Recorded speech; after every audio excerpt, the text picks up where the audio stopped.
prosecutor, Kamala stood up for children who had been victims of sexual abuse.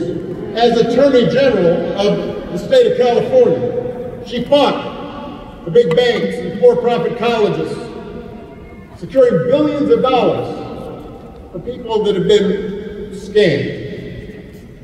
And after the mortgage crisis, Kamala pushed me and my administration hard to make sure that homeowners got a fair settlement.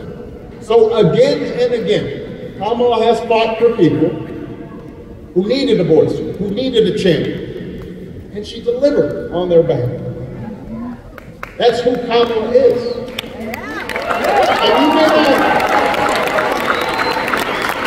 you may not agree with every decision she makes, but I can promise you, if you elect her, she will see you and hear you, and she will have your back every single day, and she will work hard on behalf of all Americans. And by the way, she'll have an outstanding partner in Governor Tim Walz.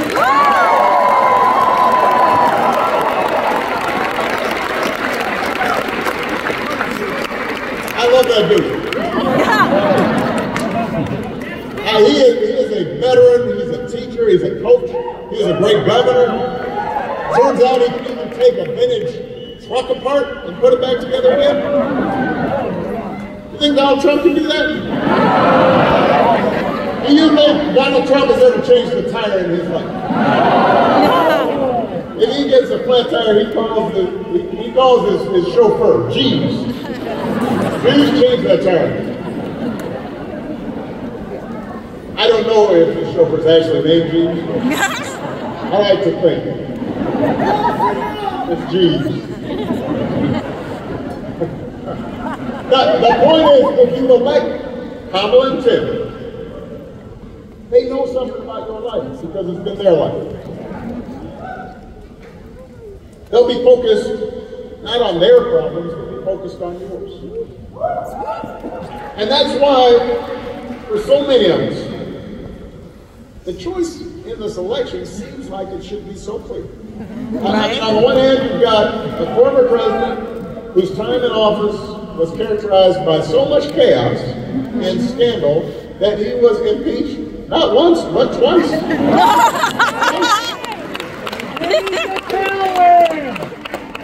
And on the other hand, you've got somebody who cares about working people and has served with distinction in every office that she has ever held. But here's the thing, Milwaukee. We live in a big country. Wisconsin's a big state. People have a lot of different points of view. There are voters out there who are just as passionate about Trump as we are about Trump. And just like the last two elections, this one is going to be determined by a handful of people who are genuinely torn about who to vote for or are debating whether to vote at all. Which is why, if y'all don't mind, I want to speak directly to those who may be watching, maybe listening, friends of yours, maybe a few of you who are still undecided. Those of you who see Donald Trump's flaws but don't feel like you know Kamala well enough. Or those of you who are concerned about democracy but are more concerned about making ends meet. Or those of you who understand the difference between the two candidates but don't think this election will actually make a difference in your life. Now, when I talk to folks that are genuinely undecided, the first thing they'll say is that they want a president who will improve the economy. And that makes sense. Even though wages are steadily growing, unemployment is relatively low, inflation is finally slowing, but the price of everything from healthcare to housing to groceries is still too high. The question I ask them, the question I think we all have to ask ourselves is, who's really going to do something about it? Now, in talking to people, I've realized, so I want to address this. It turns out one of the reasons people think Donald Trump will improve the economy is because they watch The Apprentice. I'm serious. No. I'm not kidding. I'm not, I mean, I've heard this people say this. I happened to miss that show when it was running, but it was really popular. So I want everybody to be clear. That was not reality, that was a reality show. The truth is, Donald Trump was given $400 million by his daddy. That's how he got rich. And somehow his company still managed to declare bankruptcy 6 times. So let's put that aside for a second. When it comes to actual policy, Donald Trump has offered up 2 ideas. The first is, once again, he wants to give another massive tax cut to billionaires and big corporations. Now, some people might hear that and they say to themselves, well, I remember the economy being pretty good when he first came into office. He put it in his mind.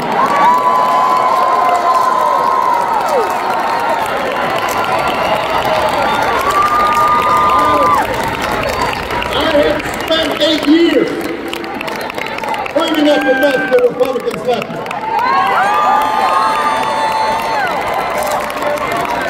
Y'all remember, auto plants all across the Midwest, including here in Wisconsin, flat on their backs, on the verge of bankruptcy. And we worked and we worked. And after 8 years, I then handed off over 75 straight months of job growth and no inflation to Donald Trump.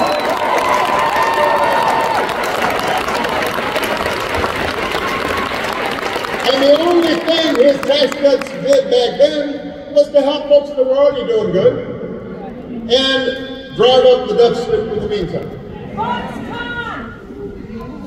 Trump's other big idea is to slap a tariff on everything from food to TVs. Now, almost every economist who has looked at this idea says that won't lower prices, that makes prices higher. And when he's challenged on this point, Trump will brag about, well, look at gas prices. They were $2 a gallon when I was in office. You know why gas was so cheap? Because there was a global lockdown during COVID and nobody was driving. And he's talking about it like it was the good old days. I want us to remember that. Gas was super cheap because we were stuck inside the house. Nobody was buying gas.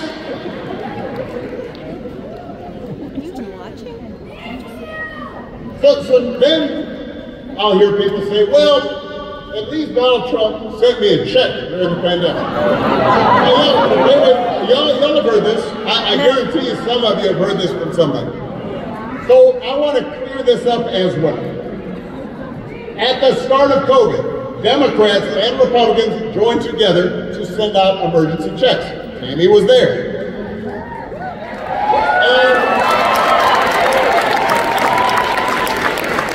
And you know what? Joe Biden worked with Congress and sent out an emergency check during the pandemic. Just like I worked with Congress to give people emergency relief during the Great Recession. There was not anything unique about what Donald Trump did, except, unlike Joe Biden and me, he put his name on the check. As a marketing tool. I never thought of that. For Joe Biden, it was not about taking credit and advancing our politics and feeding our egos. It was about helping people during tough times.